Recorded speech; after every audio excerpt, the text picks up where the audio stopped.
सो good morning बच्चों, good morning, good afternoon, good evening. जब भी आप ये लेक्चर्स को एक्सेस कर रहे, from today onwards we are going to start with your थोड़ा सा मैं इसको सेट कर दूं पहले। We are going to start with your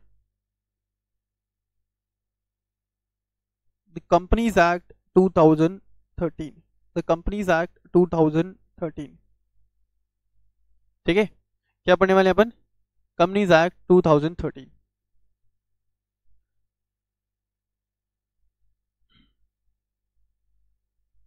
sir क्या पढ़ेंगे इधर? तो ध्यान देना यहाँ पे, एट फाउंडेशन लेवल यहां पे हम लोग सिर्फ बेसिक एलिमेंट्स डिस्कस करेंगे। ठीक है, क्या पढ़ने वाले बच्चों? हम लोग सिर्फ बेसिक एलिमेंट्स डिस्कस करने वाले, basic elements of companies act 2013। ठीक है, we are going to discuss only the basic elements of companies act 2013। ध्यान देना, पहले क्वेश्चन अराइज हुआ, सर आप कंपनीज एक्ट पढ़ा रहे हो, सर क्यों पढ़ा रहे हो? What is the purpose of this act? What is the purpose of companies act 2013? तो ध्यान देना बच्चों, companies act 2013 is basically a law relating to, it is a law relating to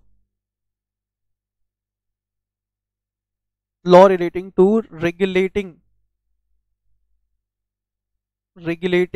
the conduct. It is a law relating to regulating the conduct of companies. Law relating to regulating the conduct of companies. ठीक है बच्चों, law relating to regulating the conduct of companies. Sir companies का मतलब क्या? तो companies का मतलब यहां पे एज डिफाइंड, कंपनीज का मतलब क्या? As defined under this act. तो ये एक्ट किनके ऊपर एप्लीकेबल होगा? सर ये एक्ट कंपनीज के ऊपर एप्लीकेबल होगा। ठीक है सर, कंपनीज का मतलब क्या? तो बच्चों मैं बताऊंगा, मैं डिस्कस करूंगा, फॉर द टाइम बिंग समझो। कंपनीज का मतलब as defined, company means companies as defined, company means companies as defined under this act. Clear है? Company means companies as defined under this act. Is it clear to every one of us? ठीक है, now कुछ preliminary aspect में आपके साथ discuss कर लूं about your great companies act 2013। Preliminary aspect of companies act 2013। तो सबसे पहले एक चीज ध्यान रखना, companies act 2013 has replaced, Companies Act 2013 has replaced Companies Act 1956. Companies Act 2013 has replaced Companies Act 1956. ठीक है, अब एक क्वेश्चन अराइज हुआ कि sir why it has been replaced?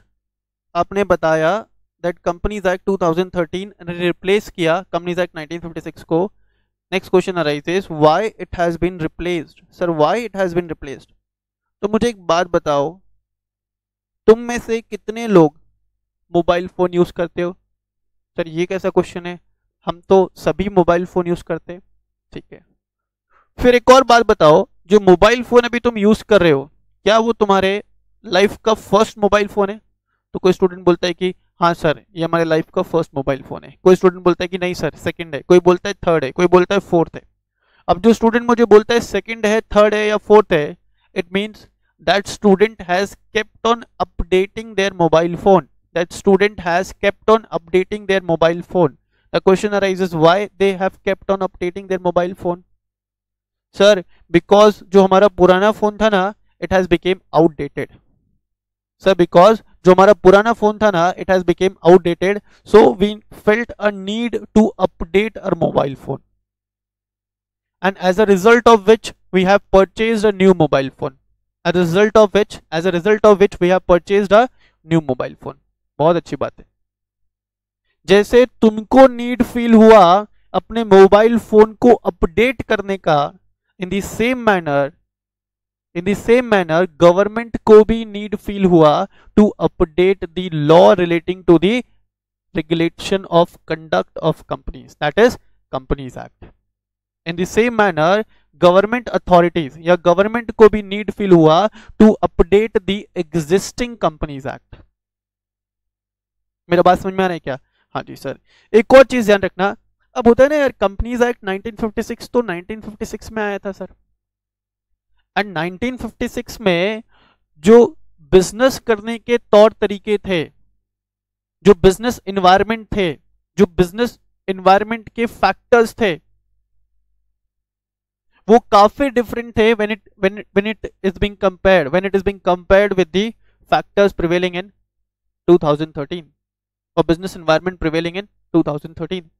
The entire methodology of conducting the business transactions, the entire methodology for running a company, for managing a company has changed over these period of years. तो यार जब business करने के तौर तरीके बदल गए, जब कंपनीज को मैनेज करने के तौर तरीके बदल गए, तो क्यों ना कंपनी से रिलेटेड लॉज को भी बदल दिया जाए, कंपनी से रिलेटेड लॉ को भी बदल दिया जाए। बात समझ में आ रही क्या?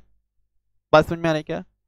With the changing business environment, many of the provisions of Companies Act 1956 has actually started losing its importance. Many of the provisions of Companies Act 1956 has actually started losing its importance.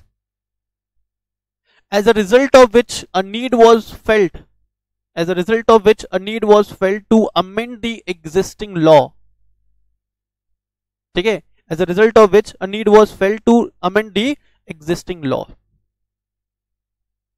And thus we have introduced a whole new act in the name of Companies Act 2013. We have introduced a whole new act in the name of Companies Act 2013. अच्छा, एक और चीज मैं तुमको बता दूं, companies act 2013 को regulate करने के लिए, ठीक है, और रेगुलेट कंपनीज एक्ट 2013 को, एक सेकंड रुकना बच्चों, थोड़ा सा टेक्निकल एरर आ रहा है।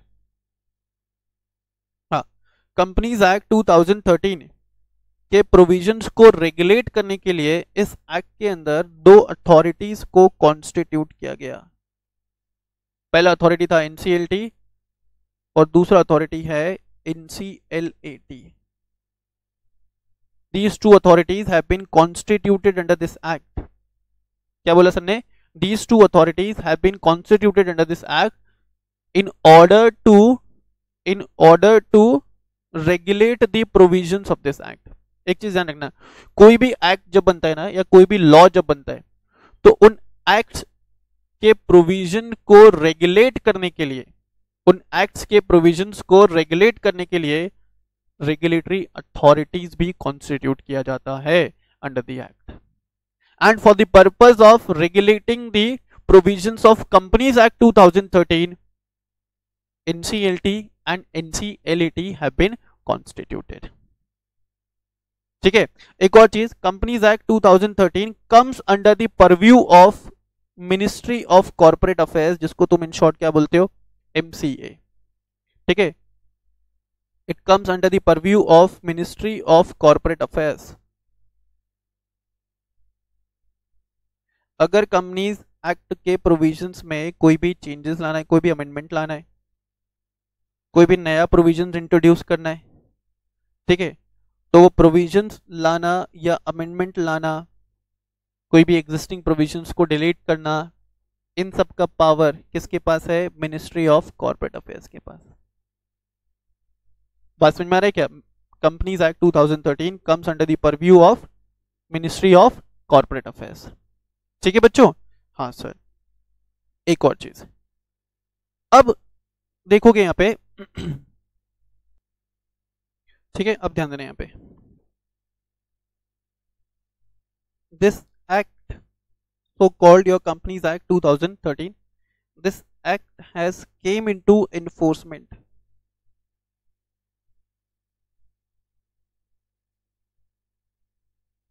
this act has came into enforcement on 12th of September 2013. This act has came into enforcement on 12th of September 2013. ठीक है, next important aspect, this act is applicable to the whole of India.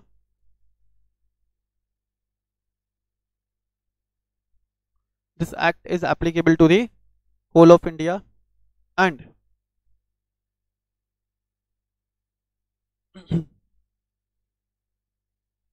this act is applicable to the whole of India. Third important aspect, this act contains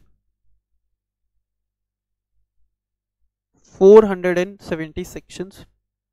The entire act is divided into 470 sections. Sir 470 sections अभी foundation level पे पढ़ना है क्या? नहीं, foundation level पे नहीं पढ़ना है, ये तुम तीनों लेवल पे बाइफरकेट करोगे, ठीक है? You are going to study the same at all the 3 levels. Foundation पे सिर्फ एक तुमको ओवरव्यू दिया है, तुमको सिर्फ इंट्रोड्यूस कराया गया है किससे? कंपनीज एक्ट 2013 से. Is it clear? This act contains 470 sections and नहीं लिखोगे भाई, एक सेकेंड, यस,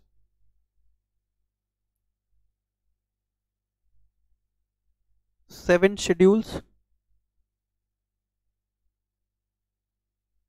एंड 95 डेफिनेशंस. ये सब चीजें ध्यान रखोगे, ये सब प्रिलिमिनरी एस्पेक्ट्स कंपनीज एक्ट 2013 के बारे में. एक्ट एनफोर्समेंट में कब से आया? तो एक्ट सर एनफोर्समेंट में आया 12th of September 2013 को. Then this act is applicable to the whole of India. This act is applicable to the whole of India. और whole of India में भी किसके ऊपर एप्लीकेबल होगा? तो ये एक्ट एप्लीकेबल होगा कंपनीज के ऊपर. क्या ये एक्ट तुम्हारे ऊपर एप्लीकेबल है? क्या ये एक्ट मेरे ऊपर एप्लीकेबल है? No sir. एक्ट किसके ऊपर एप्लीकेबल होगा? तो on the, this act will be applicable on the companies. ठीक है, कंपनीज का मतलब क्या तो भी मैं बताऊंगा. कंपनीज का मतलब फॉर द टाइमिंग क्या लिखोगे? कंपनीज का मतलब company as defined under this act. ठीक है, then this act is applicable to the whole of India and this act contains 470 sections. बोलो बेटा, यहां तक क्लियर है? क्लियर है यहां तक सबको? यस. चलो, तो अब हम लोग मीनिंग पे आ जाते हैं. Meaning of company. ठीक है, हाँ सर.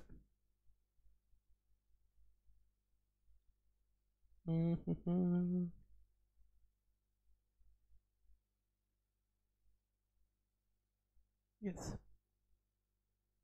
Meaning of company. अब ध्यान देना यहाँ पे, in order to understand the meaning of company, मैं ना तुमको कंपनी वर्ड का मीनिंग बताऊंगा 3 रेफरेंसेस में.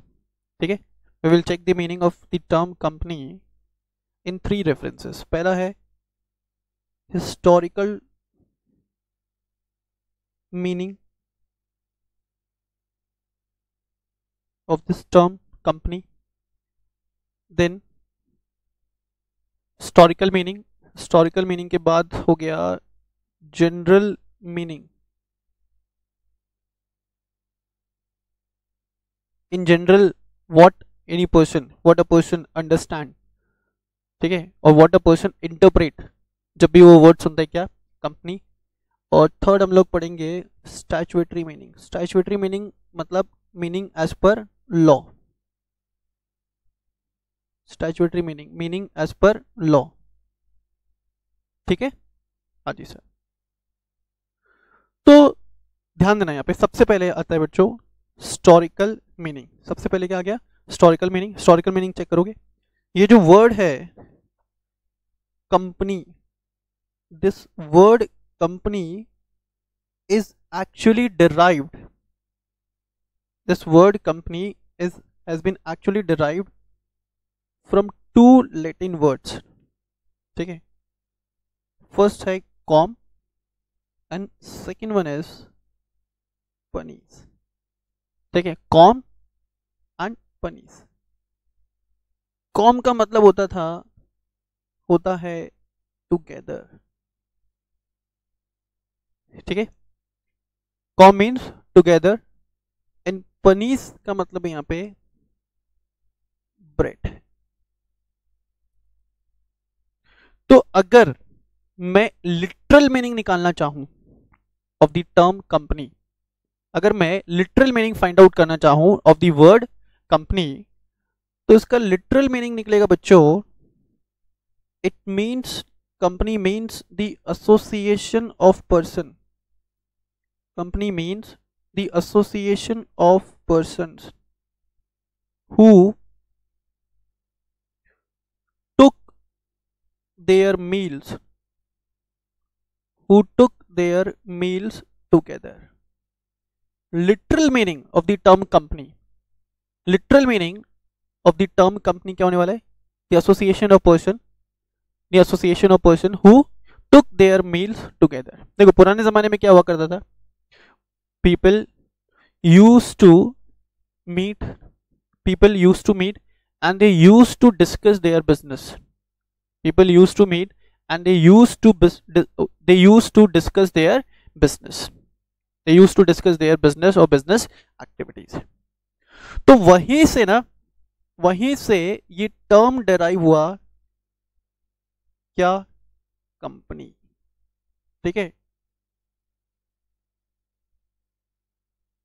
वहीं से ये टर्म डेराइव हुआ कंपनी और कंपनीज। क्लियर है बच्चों? यस। तो the term company has been derived from two Latin word, is a mixture of two Latin words, cum and panis। cum means together, panis means bread। क्या interpretation निकलता है? It means, in literal sense it means the association of person who took their meals together, clear है? Next आते हो general meaning पे। तो in general अगर कोई तुमसे पूछता है कि यार बताओ what is a company, in general अगर कोई तुमसे पूछता है बताओ व्हाट इज अ कंपनी, तो तुम लोग बोलते हो कि यार कंपनी का मतलब an association of person। Company का मतलब क्या हो सकता है? Any association of person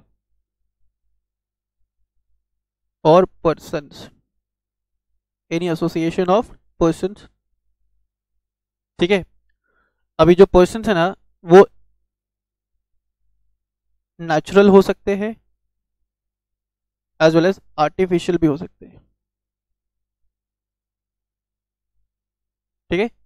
it means an association of person. इन्होंने क्या किया? तो इन्होंने पैसा इन्वेस्ट किया, अपना पैसा इन्वेस्ट किया टू वो कॉमन स्टॉक, ठीक है? दे have invested there funds into a common stock, ठीक है? देन ये फंड्स को मैनेज करने के लिए, एज वेल एज ये फंड्स क्यों इन्वेस्ट किया? ये फंड्स इन्वेस्ट किया गया to carry out business activities. मैं यहां पर लिख देता हूं, they have invested funds to carry out, they have invested funds to carry out business activities, ठीक है? These group of person have invested their funds to carry out business activities, and ये funds को manage करने के लिए as well as business activities को carry out करने के लिए इन्होंने एक ग्रुप ऑफ पर्सन को अपॉइंट किया, इस ग्रुप ऑफ पर्सन को अपन टेक्निकली बोलते हैं बच्चों board of directors of company. क्या बोलते हैं? Board of directors of company, who have been given with the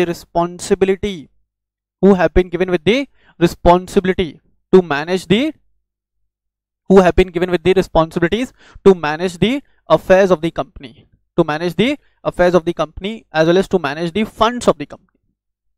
बात समझ में आ रही है क्या? जिन लोगों ने पैसा इन्वेस्ट किया ना उसको अपन बोलते हैं, उनको अपन बोलते हैं बच्चों इन्वेस्टर्स. क्या बोलते हैं? Investors. who have invested their funds into the common stock, उसको अपन क्या बोलेंगे? इन्वेस्टर्स. अभी बोर्ड ऑफ डायरेक्टर्स क्या करेगा? इस पैसे को यूज करेगा for carrying out the business activities, और बिजनेस एक्टिविटीज कैरी आउट करके या तो प्रॉफिट अर्न करेगा, ठीक है, या लॉसेस इनकर करेगा, ठीक है, या तो प्रॉफिट अर्न करेगा या लॉसेस इनकर करेगा. अब अगर प्रॉफिट अर्न किया तो भाई पार्ट ऑफ प्रॉफिट अप और अ portion of profit, part of profit will be shared, ठीक है, will be shared with the investors. Part of profit will be shared with the investors. जो प्रॉफिट कमाया उसका certain portion या उससे rise होने वाले certain benefits इन इन्वेस्टर्स को दिया जाएगा. तो इन जनरल ये हो गया आपका term company. An association of person, they have invested their funds into a common stock for the purpose of carrying out any particular business activities, and for managing the business activities they have appointed other panel of person जिसको अपन ने board of directors बोला. Board of directors क्या करेगा? इन investors के behalf पे they will carry out the business activities, they will earn the profit as well as they will also share the profitability, they will also share the profitability with the investors. बोलो clear है? हाँ जी sir. तो ये था बच्चों general meaning of the term company. अब आ जाओगे आगे. अच्छा सर ध्यान देना यहाँ पे. अब हम लोग डिस्कस करेंगे स्टैट्यूटरी डेफिनेशन. क्या डिस्कस करेंगे? Statutory definition of the term company. Statutory definition of the term company, ठीक है. अब देखो स्टैट्यूटरी डेफिनेशन का मतलब हो गया definition given under the law. Law क्या डिफाइन करता है कंपनी को? तो definition of company is given under section 2 clause 20, section 2 clause 20 of companies act. समझ में आ रहा है बच्चों? हाँ sir. Section 2 clause 20 of companies act 2013 में आपको डेफिनेशन दिया गया है, ठीक है. किसका? कंपनी का. क्या डेफिनेशन है सर? तो देखोगे यहाँ पे इट मीन्स, यहाँ पे डिफाइन किया गया है that company means a company means a company which is incorporated. Company means a company incorporated and registered, incorporated and registered under this act, or any other previous act, or any other previous companies act, ठीक है. तो company का मतलब यहाँ पे क्या? Company means a company which is incorporated and registered under this act. This act का मतलब तो यहाँ पे रेफर किया गया तुमको अंडर कंपनीज एक्ट 2013 और any other previous act. Any other previous act का मतलब है बच्चों any other previous companies act. Sir companies act 2013 से पहले भी कोई कंपनीज एक्ट था? हाँ बच्चों बिल्कुल था. कंपनीज एक्ट 2013 से पहले हुआ करता था तुमको companies act 1956.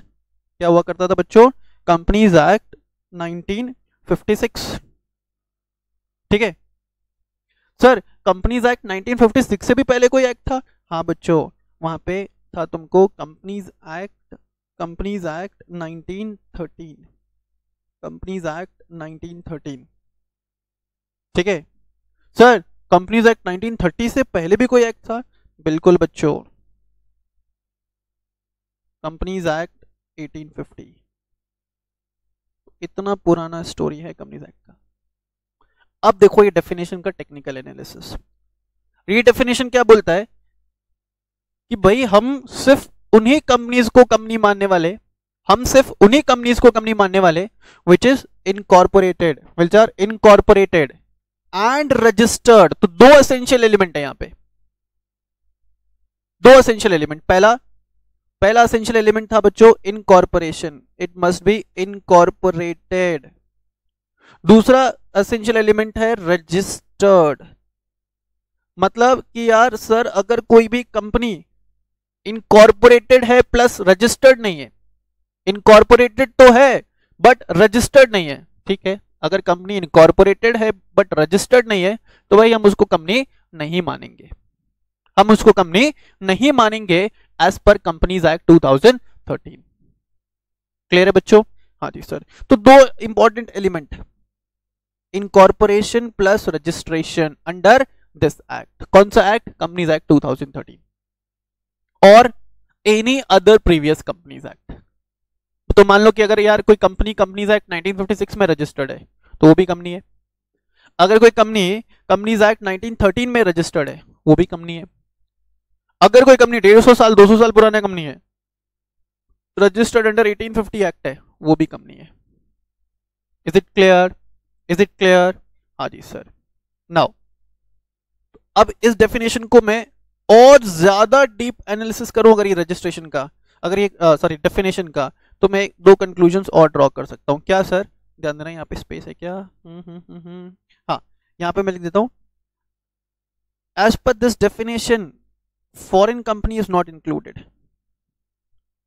As per this definition, foreign company is not included. Foreign company is not a company as per this definition, because foreign company is incorporated and registered as per the foreign laws. कोई भी foreign company क्या Indian companies act में registered होगा क्या? नहीं sir. तो foreign companies यहाँ पे इंक्लूडेड नहीं है।